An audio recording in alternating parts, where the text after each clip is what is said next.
महाभारत में द्रौपदी का चीरहरण हुआ था, लेकिन क्या उस सभा में किसी ने यह सवाल उठाया था कि उन्होंने क्या पहना था?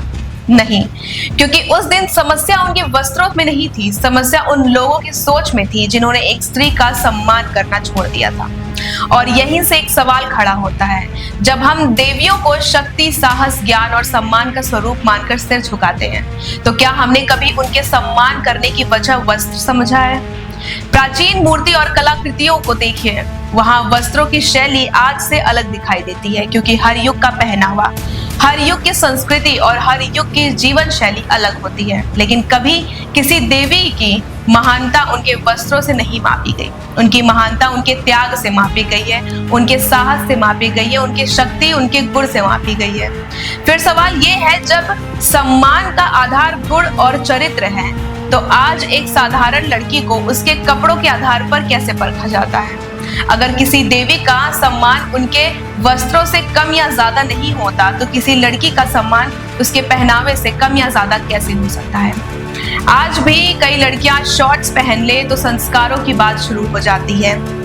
कोई अपनी पसंद के कपड़े पहन ले तो चरित्र पर चर्चा शुरू हो जाती है। लेकिन क्या कपड़े सच में चरित्र बताते हैं? अगर कपड़े ही चरित्र बताते तो अच्छे कपड़े पहनने वाले धोखा नहीं देते, और अगर कपड़े ही संस्कार बताते तो दुनिया में कोई अपराधी सम्मानित चेहरों के पीछे नहीं छिपता। और सबसे दुख की बात तो ये है, कई बार लड़कियों को सबसे पहले जज करने वाले पुरुष नहीं होते, बल्कि दूसरी महिलाएं ही होती हैं। किसी लड़की के कपड़ों पर टिप्पणी करना, उसकी पसंद पर सवाल उठाना, उसके चरित्र का फैसला करना, ये सब कई बार उसी समाज से शुरू होता है जो खुद सम्मान की उम्मीद रखता है। सच्चाई तो ये है, कपड़े पसंद बताते हैं, चरित्र नहीं।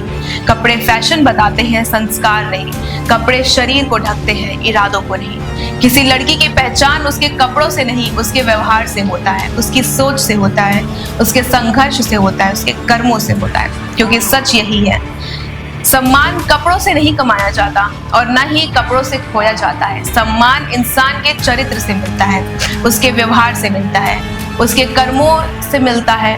और शायद यही बात महाभारत भी सिखाता है, क्योंकि द्रौपदी का अपमान उनके कपड़ों की वजह से नहीं हुआ था, बल्कि उन लोगों की वजह से हुआ था जिनकी नजर में खोट था, जिनकी नजर में स्त्रियों का सम्मान नहीं था।